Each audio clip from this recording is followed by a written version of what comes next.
नमस्कार। दिन भर की हर खबर से आपको करने खबरदार मैं हूं श्वेता सिंह। भारत ने पीओके में घुसकर सर्जिकल स्ट्राइक करने का दावा किया तो पाकिस्तान ने इनकार कर दिया।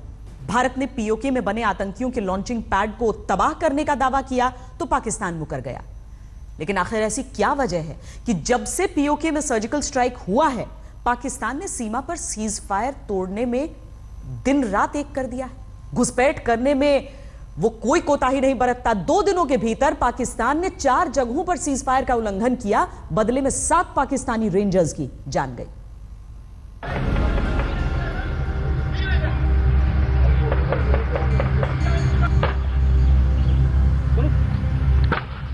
इस फायरिंग की आवाज को कान लगाकर सुनिएगा। ये हीरानगर का बोबैया पोस्ट है, जहां ग्राउंड जीरो पर जान जोखिम में डालकर आज तक पहुंचा है।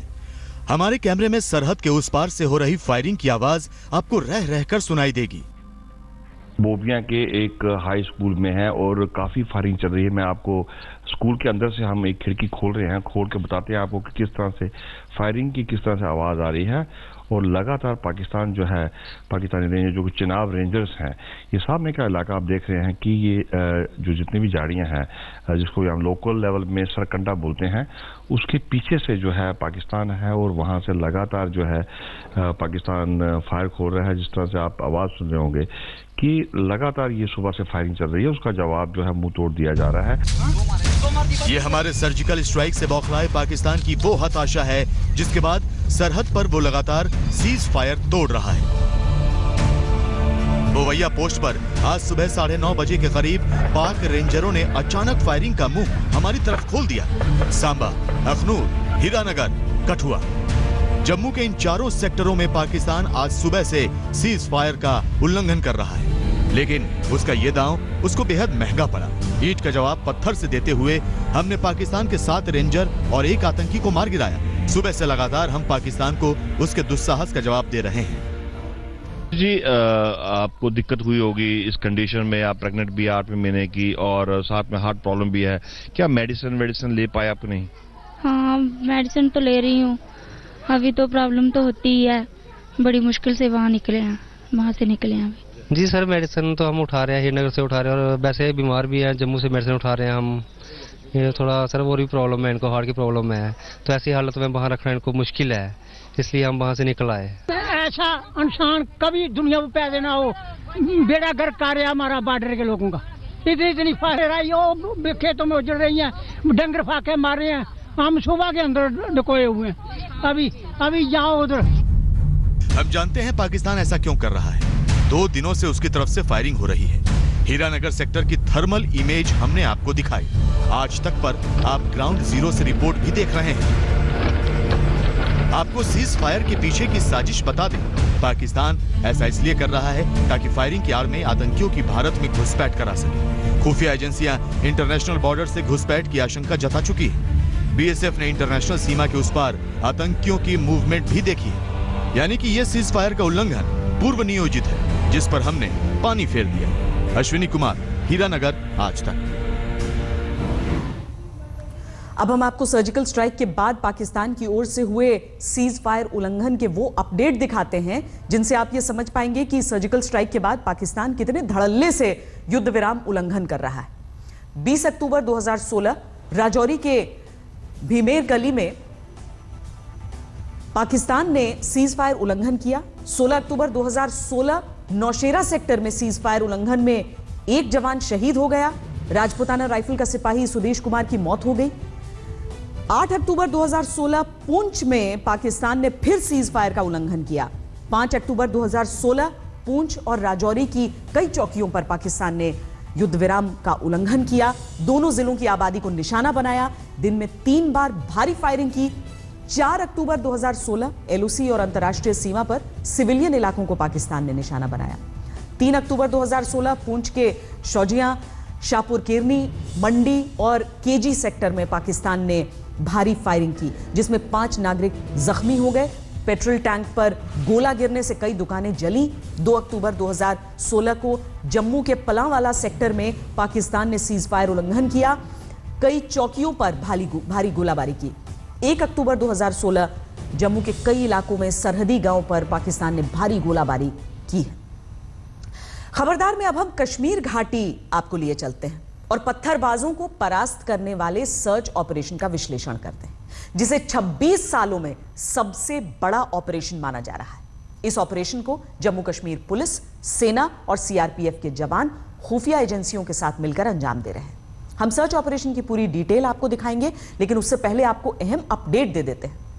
इस सर्च ऑपरेशन में करीब 600 सुरक्षा कर्मियों को लगाया गया है, जो डोर टू डोर तलाशी कर रहे हैं। सर्च ऑपरेशन से पहले लाउड स्पीकर से बाकायदा ऐलान किया जाता है, लोगों से अपील की जाती है कि वो घर छोड़कर न जाएं। साउथ और नॉर्थ कश्मीर दोनों हिस्से में एक साथ तलाशी चल रही है। दक्षिणी कश्मीर में 3 दिनों में 300 लोगों को पत्थरबाजी के आरोप में गिरफ्तार किया गया। जुलाई से लेकर अब तक करीब 6000 लोगों को गिरफ्तार किया गया है। स्थानीय मीडिया की रिपोर्ट के मुताबिक यह संख्या 9000 के करीब हो सकती है। 16 सितंबर से 16 अक्टूबर के बीच ही करीब 1700 लोगों को गिरफ्तार किया गया। करीब 400 आरोपियों पर पब्लिक सेफ्टी एक्ट लगाया गया है। सबसे सघन अभियान बारामूला जिले में चल रहा है। बारामूला के गांदेरबल, फकीरवानी, गौशिया कॉलोनी, सुहेल कॉलोनी, अल मुस्तफा कॉलोनी में 17 अक्टूबर को 12 घंटों के भीतर 700 घरों की तलाशी ली गई। यह महबूबा मुफ्ती सरकार का पत्थरबाजों के हौसले तोड़ने वाला अब तक का सबसे मजबूत अभियान है, जिसका सबूत है कि 30 साल में पहली बार पत्थरबाज समर्थक 12 सरकारी कर्मचारियों को नाप दिया गया। आपका यह जानना भी जरूरी है कि इन्हीं इलाकों में कुछ आतंकवादियों के भी छिपे होने की खुफिया रिपोर्ट है, जिसके चलते ही इतना बड़ा सर्च ऑपरेशन चलाया जा रहा है। महबूबा सरकार ने यह कार्रवाई कर बुलंद इरादे का ट्रेलर दिखाया है, जिसका मतलब साफ है कि सरकारी पगार पर पलने वाले आतंकवाद को पाले पोसे ये बर्दाश्त नहीं किया जाएगा।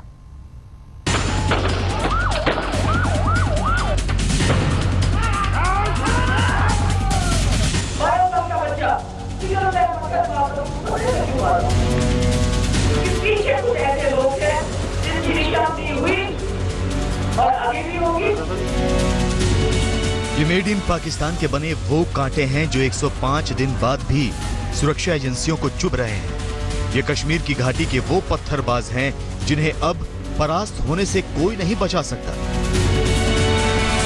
सेना, सरकार, पुलिस, सबका एक ही इरादा है, पत्थरबाजों के चंगुल से कश्मीर को मुक्त करना है। इसी इरादे से महबूबा मुफ्ती ने घाटी के बच्चों से बम, बंदूक, बारूद छोड़ने की मार्मिक अपील की है। जो हमारे लोकल यहाँ बच्चे घरों से गए हैं, बंदूकें उठाई हैं या नहीं उठाई हैं, घरों से गायब है, मिलिट्री ज्वाइन करना चाहते हैं, छोटे छोटे लड़के हैं ये। मेरी गुजारिश होगी अपने पुलिस के लोगों से, कोशिश कीजिए कि वो अगर अपने घरों में वापस आ जाए।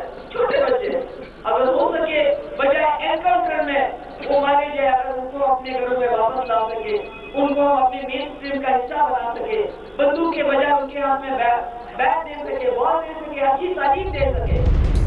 महबूबा की अपील में मरहम है तो सुरक्षा एजेंसियां अपने तरीके से पत्थरबाजों और नौजवानों के चोले में घूम रहे आतंकियों की नकेल कसने का अभियान चला रही है। सोमवार से ही बारामूला के कई इलाकों में सर्च ऑपरेशन जारी है। अब तक जो है सरकार ने करीब 6000 से ज़्यादा लोगों को अरेस्ट कर लिया गया है।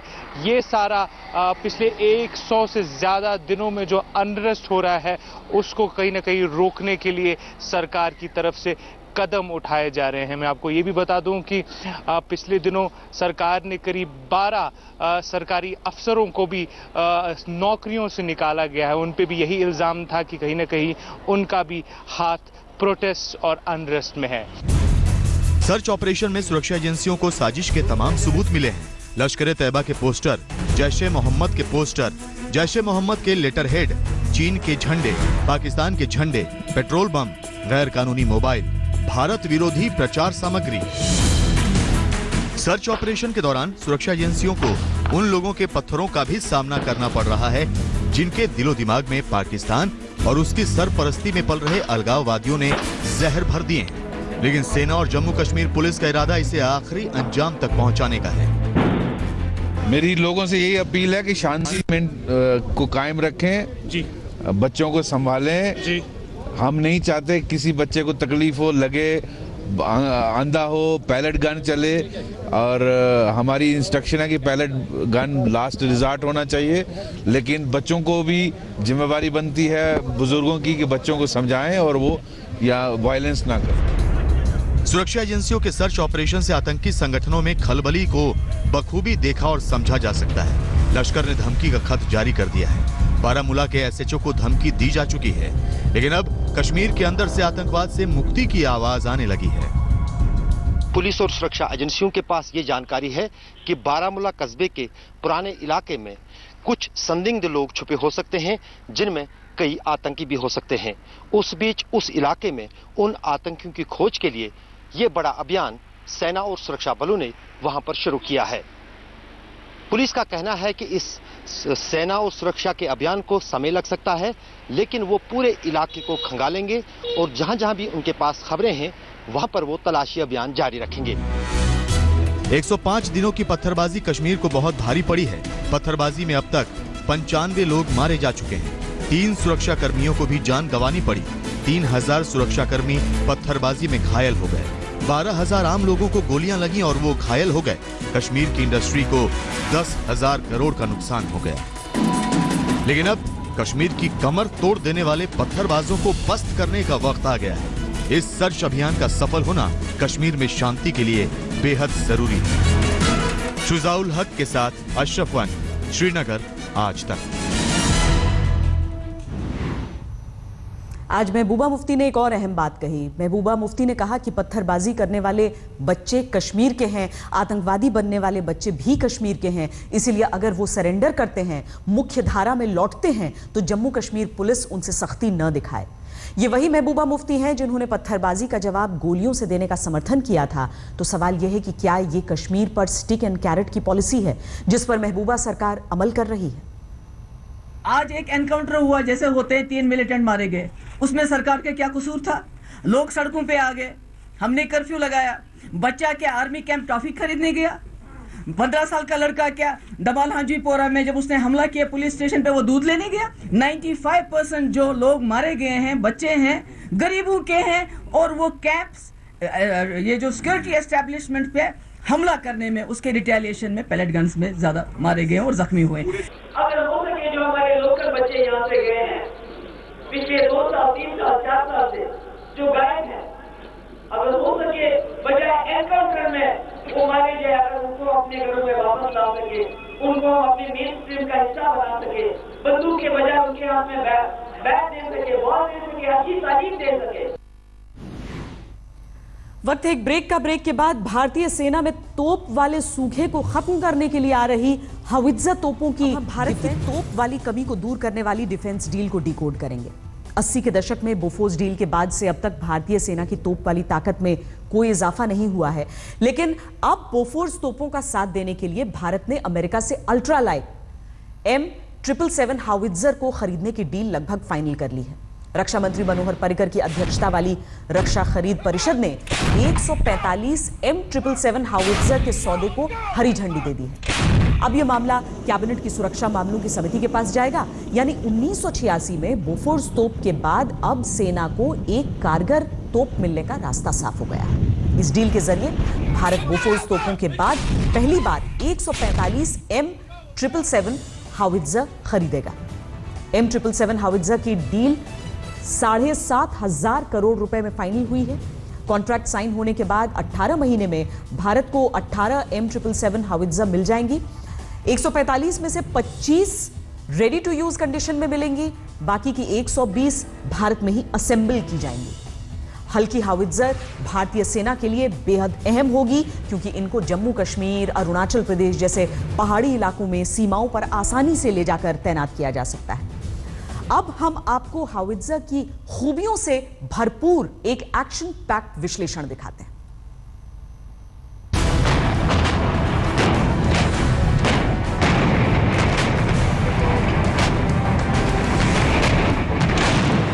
सत्रह साल पहले कारगिल युद्ध में बोफोर्स ने ऊंची पहाड़ियों पर कब्जा जमाए बैठे दुश्मन पर आग के गोले बरसाए थे। आज भी जब भारतीय सेना की तोप वाली ताकत का जिक्र होता है तो गोले बरसाती बोफोर्स तोप की तस्वीरें ही जहन में आती हैं। भारत ने स्वीडन से 1980 के दशक में बोफोर्स तोपें खरीदी थी, लेकिन बोफोर्स के साथ घोटाले का ऐसा नाम जुड़ा कि बोफोर्स के बाद भारत ने अभी तक तोप का कोई नया सौदा नहीं किया। लेकिन अब बूढ़ी हो चुकी बोफोर्स तोपों का साथ देने के लिए आ रही हैं M777 होवित्जर।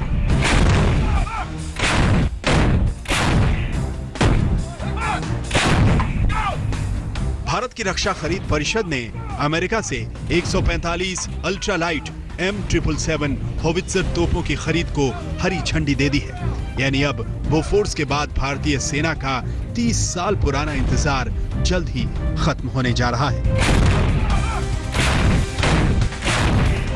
आखिरकार लंबे इंतजार के बाद भारतीय सेना को बोफोर्स तोप की तर्ज पर M777 तोप मिलने का रास्ता साफ हो गया है। आने वाले दिनों में इस तोप का इस्तेमाल लेह लद्दाख से लेकर अरुणाचल प्रदेश तक किया जाएगा। अमेरिका इस तोप का इस्तेमाल अफगानिस्तान में कर रहा है, तो भारतीय सेना लंबे समय से ऐसी हल्की और कारगर तोप का इंतजार कर रही थी। M777 होवित्जर 155 mm तोप है, जो 1 सेकंड में 2 से 5 राउंड तक फायर कर सकती है। M777 होवित्जर तोप को गोला दागने के बाद जगह छोड़ने में सिर्फ 2 से 3 मिनट लगते हैं। इस तोप की नॉर्मल रेंज 24 किलोमीटर है, लेकिन थोड़े बदलाव के बाद M777 तोप 40 किलोमीटर दूर तक गोला दाग सकती है। देखिए, भारत को आर्टिलरी गन की बहुत सख्त जरूरत थी। बोफर के बाद क्योंकि वो कंट्रोवर्सी एक शुरू हो गई थी, करप्शन बीच में आ गई थी, तो सरकारें बहुत ध्यान से आगे बढ़ रही थी। और बोफर तो 80s में आई थी, पिछले करीब 30-35 साल से हमने कोई गन इंपोर्ट नहीं की है। So it's a very good addition. ये बहुत अच्छी एक बढ़ोतरी है आर्मी के लिए, कमी पूरी करेगी चाइना के खिलाफ भी और पाकिस्तान के खिलाफ भी। M777 होवित्जर तोप बनाने में टाइटेनियम धातु का इस्तेमाल होता है, इसीलिए ये बेहद हल्की होती है। M777 होवित्जर का वजन करीब 4200 किलो होता है।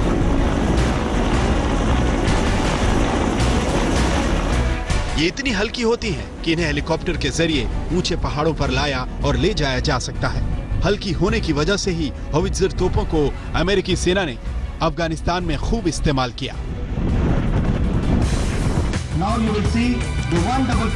भारत भी अमेरिका से 145 M777 होवित्जर तोप खरीदकर अपनी 17 माउंटेन स्ट्राइक को मजबूत बनाएगी।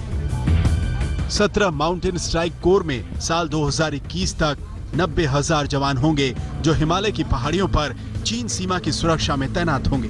यानी करगिल युद्ध में बोफोर्स तोप ने दुश्मन को ऊंचे पहाड़ों से खदेड़ा था, और अब होवित्जर तोप पहाड़ों पर दुश्मन के नापाक मंसूबों को नेस्तनाबूद कर देगी। ये वर्ल्ड का one of the best guns है होवित्जर। गन में और होवित्जर में फर्क ये है कि होवित्जर जो हाई मजल वेलोसिटी देके उसका इफेक्टिवनेस है, जो डिफ़िकल्ट टेरेन है, हाई एल्टीट्यूड है, माउंटेनियस टेरेन में उसकी जो होवित्जर है, क्योंकि उसकी जो ट्रेजेक्ट्री है वो दूसरे तरह की होती है। वो हाई वेलोसिटी और ऊपर जाती है और उसके बाद उसकी जो ट्रेजेक्ट्री नीचे आती है। तो होवित्जर ये बहुत ही देश के सुरक्षा दृष्टिकोण से बहुत अच्छा परचेज है। बोफोर्स तोप का साथ देने के लिए होवित्जर तोपों का आना भारतीय सेना के लिए बेहद अहम है। 30 साल पुरानी बोफोर्स तोपें मैनुअल तोपें हैं, जिन्हें पूरी तरह से सैनिकों को हाथों से चलाना पड़ता है। लेकिन होवित्जर तोप पूरी तरह ऑटोमेटिक है, जिसमें डिजिटल फायर कंट्रोल सिस्टम लगा हुआ है।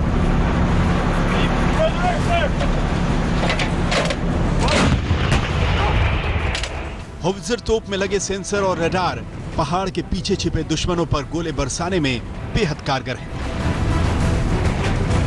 इतना ही नहीं, होवित्जर में लगे ऑप्टिकल साइटिंग सिस्टम की वजह से ये तोप दिन या रात कभी भी दुश्मन के इरादों पर गोले बरसा सकती है।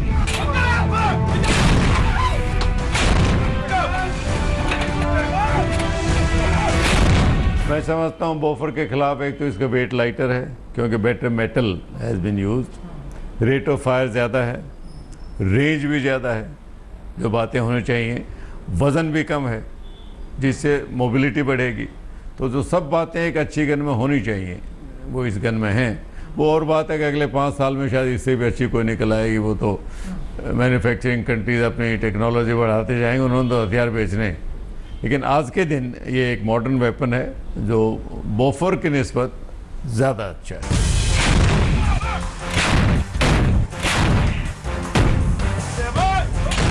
होवित्जर तोप दुनिया की सबसे हल्की और सबसे कारगर तोपों में शामिल है। चीन से लगती बर्फीली सीमाओं पर होवित्जर तोपें हिफाजत करने वाला नया योद्धा साबित होंगी। जुगल पुरोहित के साथ मंजीत नेगी, आज तक।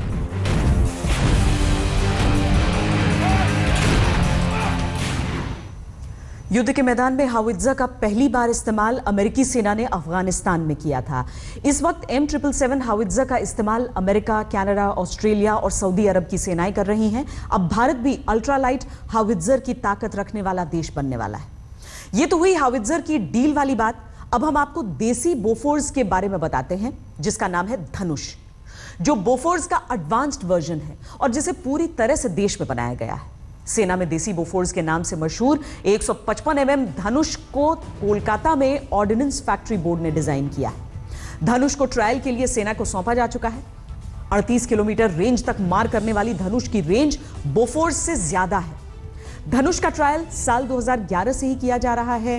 बॉर्डर एरिया और अलग अलग हालात और मौसम में धनुष के ट्रायल के दौरान 2000 से ज्यादा गोले दागे गए। सियाचिन जैसे ठंडे इलाके के बाद राजस्थान के गर्म इलाकों में धनुष का 2 बार कामयाब ट्रायल किया जा चुका है। सेना ने कुल 200 धनुष का ऑर्डर दिया है, जिसके पहले फेज में 114 तोप तैयार की जा रही हैं। एक धनुष की कीमत 14 करोड़ रुपए है, जो इस क्लास की तोपों से आधी कीमत है। धनुष अपने ऑटोमेटिक सिस्टम से खुद ही गोला लोड कर फायर कर देती है। गोवा में हुए डिफेंस एक्सपो 2016 में धनुष भी प्रदर्शनी में शामिल हुई थी। तब आज तक संवाददाता मंजीत नेगी ने गोवा जाकर धनुष तोप की खासियतों पर विशेष रिपोर्ट तैयार की थी, जिसका एक छोटा सा हिस्सा आज हम आपको फिर से दिखाते हैं। करगिल जंग में बोफोर्स तोप ने पाकिस्तानी सेना के छक्के छुड़ाने में अहम भूमिका निभाई थी और अब भारतीय सेना के बेड़े में एक नई आधुनिक बोफोर्स तोप यानी धनुष को शामिल किया जा रहा है। 100 से ज्यादा धनुष तोप इस वक्त ऑर्डिनेंस फैक्ट्री बोर्ड बना रहा है। इसकी मारक क्षमता बोफोर्स के मुकाबले में कई गुना ज्यादा है। 155 मिलीमीटर और 45 कैलिबर धनुष, जबकि इससे पहले जो बोफोर्स इस्तेमाल की जा रही थी वो 27 कैलिबर की थी। यानी कि इस तोप से जो गोला दागा जाएगा वो 38 किलोमीटर तक मार कर सकता है, जबकि इससे पहले जो बोफोर्स से गोला दागा जाता था वो 27 किलोमीटर तक मार कर सकता था। और बोफोर्स पूरी तरह से मैनुअल तोप थी, जिसमें आदमी काम करते थे, लेकिन अब ये पूरी तरह से ऑटोमेटिक तोप बनाई गई है। इसका जो पूरा सिस्टम है वो ऑटोमेटिक है, कंप्यूटर से संचालित होता है। हमारे साथ राजीव शर्मा है, ऑर्डिनेंस फैक्ट्री बोर्ड के डायरेक्टर हैं। इनसे बात कर लेते हैं किस तरह से ये जो नई बोफोर्स तैयार की जा रही है धनुष, किस तरह से वो मार क्षमता। आपसे जानना चाहूँगा, बोफोर्स के मुकाबले में ये कितनी आधुनिक तोप है धनुष? ये बोफोर्स के मुकाबले में पूरी तरीके से इसको आधुनिक बना दिया गया है। जो फीचर्स बोफोर्स में नहीं थे अब इसमें इंट्रोड्यूस कर दिए गए हैं। जैसे कि इसमें जो ऑर्डिनेंस है वो 45 कैलिबर का है। लंबा ऑर्डिनेंस होने की वजह से इसकी मारक क्षमता अधिक है। इसमें हम लोग इसका चैम्बर वॉल्यूम ज़्यादा है, जिसकी वजह से कि इसमें एमिनिशन जो न्यू जनरेशन एमिनिशन है वो यूज़ हो सकता है और इसकी रेंज 38 किलोमीटर की हो गई है। इसके साथ साथ इसमें एक इलेक्ट्रॉनिक अपग्रेड किट दिया गया है, जिसकी वजह से गन का ऑटोमेशन लेवल जो है वो पूरा जो best in the world in its class हो गया है। ये आप देख रहे हैं, ये एक बैलिस्टिक कंप्यूटर है जो यहाँ गन में दिया गया है, जिसमें पूरा कैलकुलेशंस हो सकते हैं, ऑन बोर्ड बैलिस्टिक कैलकुलेशंस, और गन को ऑटो ले करने की क्षमता प्रदान करता है। इसमें INS सिस्टम लगा है जो कि लेटेस्ट इन द वर्ल्ड है। इसमें एडवांस गन साइटिंग सिस्टम है, जिससे कि direct firing, day and night vision की कैपेबिलिटी इसको मिल गई है।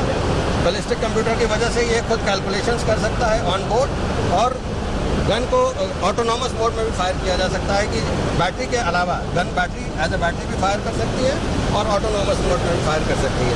सारे कैलकुलेशंस ऑन बोर्ड होते हैं और यहीं पे आप वीडियो देख सकते हैं, जिससे कि जब ये एडवांस गन साइटिंग सिस्टम का जो वीडियोज़ है यहाँ आते हैं और गन को बहुत ही आसानी से ले किया जा सकता है और बहुत ही आसानी से डायरेक्ट फायरिंग भी की जा सकती है और इनडायरेक्ट फायरिंग दोनों।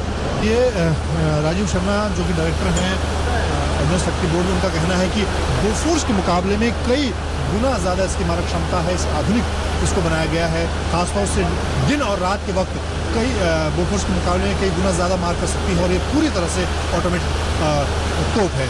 कैमरामैन मदन प्रसाद के साथ में जीतेगी गोवा आज तक। खबरदार में अब हम भारत के सबसे अमीर 5 लोगों की धन दौलत का हिसाब किताब करेंगे। मशहूर फोर्ब्स मैगजीन ने रिचेस्ट इंडियंस की ताजा लिस्ट जारी करते हुए सबसे अमीर 100 भारतीयों की प्रॉपर्टी की दुनिया के देशों की जीडीपी से दिलचस्प तुलना की है।